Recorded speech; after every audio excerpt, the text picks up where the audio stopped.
नमस्कार साथियों, हिंदी नेटशाला में आप सभी का पुनः हार्दिक अभिनंदन है। जैसा कि आप सभी जानते हैं, अपने इस चैनल पे तैयारी करते हम हिंदी की उच्च स्तरीय प्रतियोगी परीक्षाओं की, और उसी तैयारी के क्रम में हम पढ़ रहे हैं आलोचना गद्य विधा। आलोचना गद्य विधा के पश्चात हम हिंदी साहित्य की अन्य गद्य विधाओं की ओर अग्रसर होंगे। आलोचना गद्य विधा से निरंतर आपके प्रश्न पूछे जा रहे हैं। पिछले पुराने पेपर चैनल पे यूपी टीजीटी पीजीटी नेट परीक्षा के उपलब्ध हैं, असिस्टेंट प्रोफेसर आप देख सकते हैं।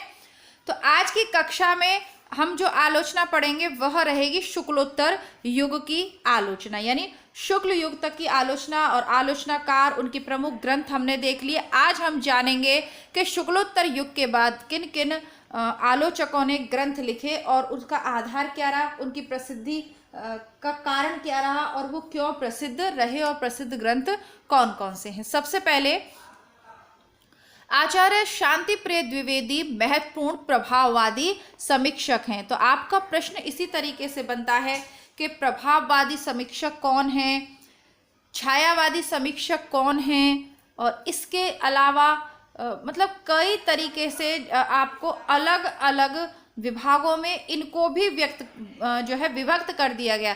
युग के हिसाब से तो व्यक्त किया ही गया है। विभिन्न प्रकार के स्वच्छंदतावादी आलोचक कौन है, इस प्रगतिवादी आलोचक कौन है, ठीक है। तो इस तरीके से अब शांति प्रिय द्विवेदी ने गांधी और रविंद्र की मानवतावादी दृष्टि को छायावाद की केंद्रीय चेतना माना है। Every line is very important because ये प्रश्न क्योंकि ये आपके पुराने पेपर में पूछी हुई हैं। शांति प्रिय द्विवेदी ने गांधी और रविंद्र की मानवतावादी दृष्टि को छायावाद की केंद्रीय चेतना माना है। शांति प्रिय द्विवेदी की प्रमुख समीक्षा कृति है सामायिकी, हमारे साहित्य निर्माता और संचारिणी। नंद दुलारे वाजपेयी को समन्वयशील, स्वच्छंदतावादी और सौष्ठववादी आलोचक माना गया है। नोट डाउन कर लीजिएगा, स्वच्छंदतावादी और सौष्ठववादी आचार्य माना गया है। पुराने पेपर में इसको पूछा है। नंद दुलारे वाजपेयी ने सर्वप्रथम छायावाद को मानवीय और सांस्कृतिक प्रेरणा के रूप में व्याख्यायित किया है। छायावाद को क्या कहा है इन्होंने? मानवीय और सांस्कृतिक प्रेरणा। नंद दुलारे वाजपेयी की कुछ रचनाएं जो सर्वाधिक पूछी जाती हैं, उनमें सबसे इम्पोर्टेंट तो पहली वाली ही है, कौन सी? हिंदी साहित्य 20वीं शताब्दी। तो नंद दुलारे वाजपेयी की आलोचनात्मक कृतियां देखिए। हिंदी साहित्य 20वीं शताब्दी, जयशंकर प्रसाद, प्रेमचंद, आधुनिक साहित्य, महाकवि सूरदास, महाकवि निराला, नई कविता 1943, निशान लगाइएगा, कवि सुमित्रानंदन पंत, रस सिद्धांत, साहित्य का आधुनिक युग, आधुनिक साहित्य सृजन समीक्षा, रीति शैली और सबसे इम्पोर्टेंट नया साहित्य नए प्रश्न। ये तीनों रचनाएं बारंबार परीक्षाओं में पूछी गई हैं, आप इनको हाईलाइट कर लीजिएगा। डॉक्टर नगेंद्र को रसवादी आलोचक माना जाता रहा है। इनकी आलोचना में भारतीयता और पाश्चात्य का समन्वय मिलता है। रस के ऊपर इन्होंने कई सारे लिखे, इनका रस सिद्धांत काफी फेमस हुआ था, तो रसवादी आचार्य हैं, ठीक है। डॉक्टर नगेंद्र की आलोचनात्मक कृतियां हैं सुमित्रानंदन पंत, साकेत, एक अध्ययन, देव और उनकी कविता, रीति काव्य की भूमिका, राम की शक्ति पूजा, निराला की कालजयी कृति, हिंदी साहित्य की प्रवृत्तियां, शैली विज्ञान, आधुनिक कविता की मुख्य प्रवृत्तियां, भारतीय समीक्षा, आचार्य शुक्ल की काव्य दृष्टि, रस सिद्धांत, नई समीक्षा, नए संदर्भ, कामायनी के अध्ययन की समस्याएं, ये काफी इनका फेमस हुआ था। आधुनिक हिंदी नाटक, भारतीय काव्य शास्त्र की भूमिका, सियाराम शरण गुप्त, भारतीय सौंदर्य शास्त्र की भूमिका, काव्यव्यम और साहित्य का समाजशास्त्र। दो इनकी फेमस आपको याद करनी है, 2-3 देख लीजिएगा। एक तो रस सिद्धांत, दूसरा नई समीक्षा, नए संदर्भ, और तीसरा कामायनी के अध्ययन की समस्याएं। आचार्य हजारी प्रसाद द्विवेदी को चिन्हमुखी कविता के अन्वेषक के रूप में जाना जाता है। हजारी प्रसाद द्विवेदी ऐतिहासिक, सांस्कृतिक चेतना संपन्न मानवतावादी आलोचक हैं। अब आपको ये भी याद रखना पड़ेगा कि कौन सा आलोचक किस प्रकार का है। हजारी प्रसाद द्विवेदी की प्रमुख आलोचनात्मक रचनाएं: सूर साहित्य 30, हिंदी साहित्य की भूमिका 40, कबीर 41, हिंदी साहित्य का आदिकाल 52, सहज साधना 63, कालिदास की लालित्य योजना 65, मध्यकालीन बोध का स्वरूप 70। और भाई मैं आपसे कुछ भी नहीं कह सकती कि इसमें छोड़ दीजिए। मध्यकालीन बोध का स्वरूप, सूर साहित्य, हिंदी साहित्य की भूमिका, आदिकाल, ये तो बारंबार पूछे हुए प्रश्न हैं। और मध्यकालीन बोध का स्वरूप हजारी प्रसाद द्विवेदी लिख सकते हैं, ऐसा नाम के साथ मैच नहीं करता। आदिकाल वादिकाल का तो हम पढ़ते रहते हैं कि इन्होंने आदिकाल में शुक्ल का ये कह के विरोध किया, ये वो चीज़, लेकिन यहाँ पर आप दिक्कत आ सकती है। तो इस प्रश्न को 7वें नंबर का ये जो टॉपिक दिया रट लीजिएगा, ये बार बार पूछा हुआ है।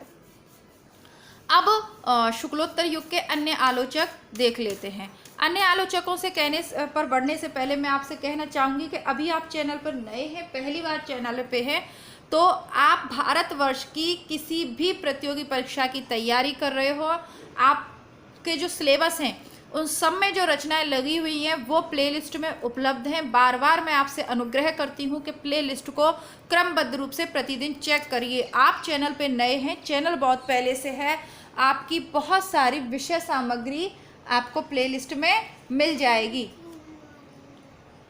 तो आप प्लेलिस्ट को जो है चेक करते रहिएगा।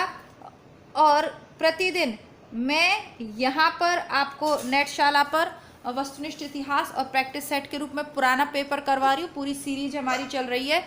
और हिंदी बुकशाला पर हम किताबें पढ़ते हैं।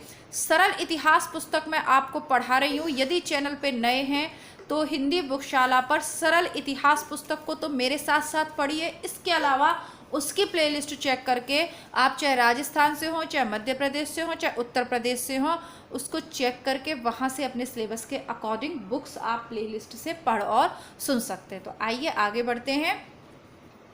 डॉक्टर जगन्नाथ शर्मा, कहानी का रचना विधान, हिंदी गद्य शैली का विकास। इंद्रनाथ मदान की है हिंदी कहानी अपनी जवानी, कविता और कविता, प्रेमचंद एक विवेचन, समकालीन आलोचना। डॉक्टर देवराज का जो प्रमुख पूछा जाता है वह है छायावाद का पतन, साहित्यिक चिंता, आधुनिक समीक्षा और प्रतिक्रियाएं। डॉक्टर देवराज उपाध्याय का है साहित्य का मनोवैज्ञानिक अध्ययन 1964।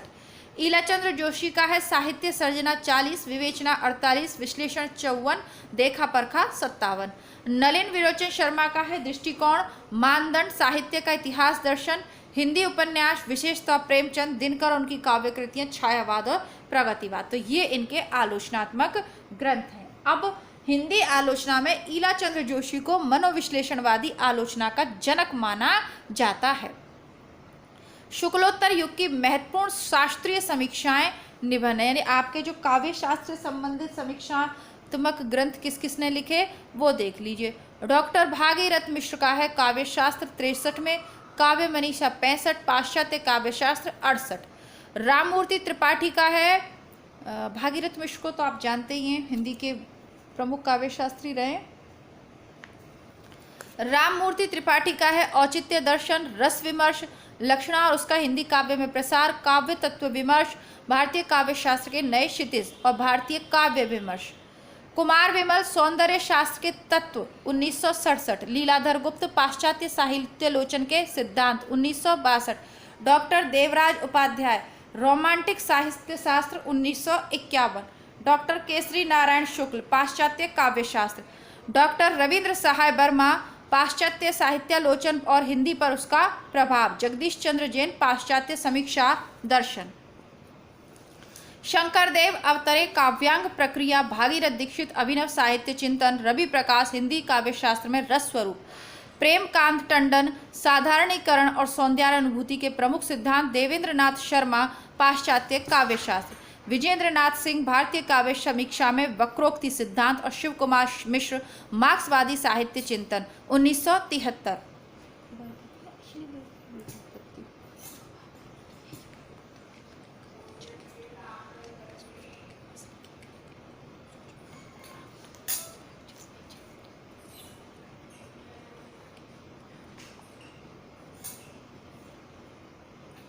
शुक्लोत्तर युग की महत्वपूर्ण अनुसंधान परक आलोचना अग्रांकित है। डॉक्टर रमाशंकर शुक्ल रसाल हिंदी काव्य शास्त्र का विकास, डॉक्टर बलदेव प्रसाद मिश्र तुलसी दर्शन, माता प्रसाद गुप्त तुलसीदास, केसरी नारायण शुक्ल आधुनिक काव्यधारा, कृष्णलाल आधुनिक हिंदी साहित्य का विकास, जगन्नाथ प्रसाद शर्मा प्रसाद के नाटकों का शास्त्रीय अध्ययन, दीनदयाल गुप्त अष्टछाप और वल्लभ संप्रदाय, ब्रजेश्वर वर्मा सूरदास, लक्ष्मी सागर पाठ ने आधुनिक साहित्य और उसकी सांस्कृतिक भूमिका और हिंदी साहित्य का आधुनिक हिंदी साहित्य 1940। कमल, ये आधुनिक हिंदी साहित्य, ये बुक इनकी मैंने आपको हिंदी साहित्य लेखन ग्रंथ परंपरा जहाँ पढ़ाई वहाँ करवाया था। कमल किशोर गोयन का प्रेमचंद का जीवन, भागीरथ मिश्र हिंदी काव्य शास्त्र का इतिहास 47।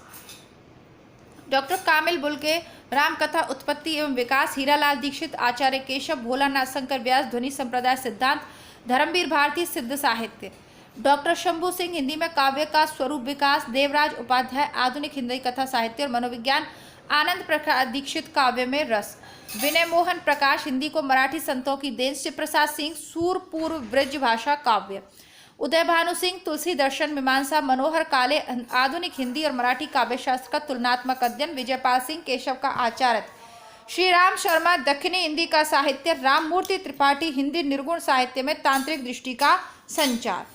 तो ये हो गई। अब भाई किताब में लिखा है तो मैं ये सब आपको पढ़कर सुना रही हूँ। अब जो इम्पोर्टेंट है वह आएगी आपकी मार्क्सवादी या प्रगतिवादी आलोचना। हिंदी का प्रथम मार्क्सवादी आलोचक शिवदास सिंह चौहान को माना जाता है और यहीं से आपका प्रश्न परीक्षाओं में पूछ लिया जाता है। शिवदास सिंह चौहान द्वारा लिखा गया भारत में प्रगतिशील साहित्य की आवश्यकता 1937 शीर्षक निबंध को प्रथम मार्क्सवादी समीक्षा स्वीकार किया जाता है। हिंदी के महत्वपूर्ण प्रगतिवादी समीक्षक हैं। पहला है प्रकाश चंद्र गुप्त, नया हिंदी साहित्य, आधुनिक हिंदी साहित्य एक दृष्टि, हिंदी साहित्य की जनवादी परंपरा और साहित्य धारा। दूसरा है शमशेर बहादुर सिंह, दो आव, कुछ गद्य रचनाएं, कुछ और गद्य रचनाएं। रामविलास शर्मा का है प्रेमचंद 1941, भारतेंदु युग 43, निराला 46, प्रगति परंपरा 49। अब यहाँ इंपॉर्टेंट है, रामविलास शर्मा से हमेशा ही जो है कुछ पूछ लिया जाता है।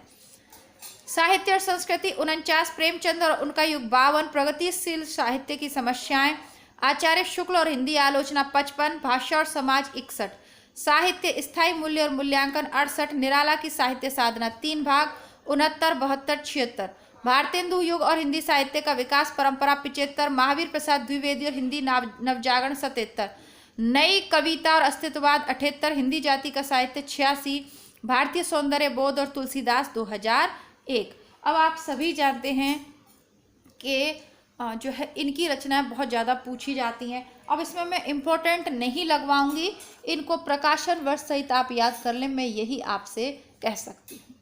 मुक्तिबोध की कामायनी एक पुनर्विचार, नई कविता का आत्मसंघर्ष, अन्य निबंध, नए साहित्य का सौंदर्य शास्त्र। तो इसमें से कामायनी एक पुनर्विचार बहुतायत पूछी गई है, बल्कि नए साहित्य का सौंदर्य शास्त्र ये भी कई बार पूछ लिया जाता है, लेकिन कामायनी एक पुनर्विचार ये आप अवश्य ही याद कर लें। शिवदास सिंह चौहान का है प्रगतिवाद 64, साहित्य की परख 46, हिंदी साहित्य के 80 वर्ष 54, साहित्य अनुशीलन 55, आलोचना के मान 58, साहित्य की समस्याएं 58, परिप्रेक्ष्य को सही करते हुए 99। तो हिंदी साहित्य के 80 वर्ष 54 ये आपको जो है इनका याद रखना है, पूछा हुआ है। बाकी तो अब इसमें से कुछ भी पूछ ले, लेकिन ये बहुतायत पूछा हुआ है। नेमी चंद्र जैन का अधूरे साक्षात्कार 66 निशान लगाइएगा। रंग दर्शन 67, बदलते परिप्रेक्ष्य 68, जनांतिक 81, भारतीय नाट्य परंपरा 89, दृश्य अदृश्य 93, रंग परंपरा 96, रंग कर्म की भाषा 96, तीसरा पाठ 98। अमृत राय का नई समीक्षा 43, सहचिंतन 67, आधुनिक भावबोध की संज्ञा 72, विचारधारा और साहित्य 84। रांगे राघव का आधुनिक हिंदी कविता में विषय और शैली 62, आधुनिक हिंदी कविता में प्रेम श्रृंगार, काव्य कला और शास्त्र, प्रगतिशील साहित्य के मानदंड, हल्का सा निशान लगाइएगा, समीक्षा और आदर्श, काव्य यथार्थ और प्रवृत्ति और काव्य के मूल विवेच्य। अब नामवर सिंह के देख लीजिएगा। देखिए मैं बार बार आपको बता रही हूँ, नामवर सिंह पे एक वीडियो मैंने तैयार कर दिया है, लेखक और रचना परिचय वाली प्लेलिस्ट में मिल जाएगा, देख लीजिएगा उसको। हिंदी के विकास में अपभ्रंश का योग, छायावाद, इतिहास और आलोचना, आधुनिक साहित्य की प्रवृत्तियाँ, कहानी, नई कहानी, कविता के नए प्रतिमान बारंबार सर्वाधिक पूछा हुआ है, निशान लगा लीजिएगा 1968। दूसरी परंपरा की खोज 1962, बार बार निशान लगाइएगा। वाद विवाद संवाद 89, आलोचक के मुख से 2005। अब विशंबरनाथ उपाध्याय को देखते हैं। पंत जी का नूतन काव्य और दर्शन, हिंदी की दार्शनिक पृष्ठभूमि, निराला की साहित्य साधना। अब निराला की साहित्य साधना जो है ये निराला की साहित्य साधना ये भाई रामविलास शर्मा की बहुत ज़्यादा फेमस है। अब इन्होंने भी सेम नाम से ही बुक लिख दी है, और पहले इन्होंने लिखी है, पहले विशंबरनाथ उपाध्याय ने लिखी है, जो फेमस नहीं हुई। बेटा क्यों आवाज़ कर रहे हो, है ना। तो रामविलास शर्मा ने निराला की साहित्य साधना 3 भागों में लिखी है, 69, 72 और 76। और इन्होंने लिख दिया 58 में, पर ये फेमस नहीं हुई। जिसका भाग्य होता है उसकी फेमस हो जाती है। कबीरदास, समकालीन सिद्धांत साहित्य, समकालीन कविता की भूमिका, उजले और उबलते प्रश्न, स्वतंत्रोत्तर कथा साहित्य, भारतीय काव्य शास्त्र का द्वंद्वात्मक आलोक में अध्ययन, मीमांसा और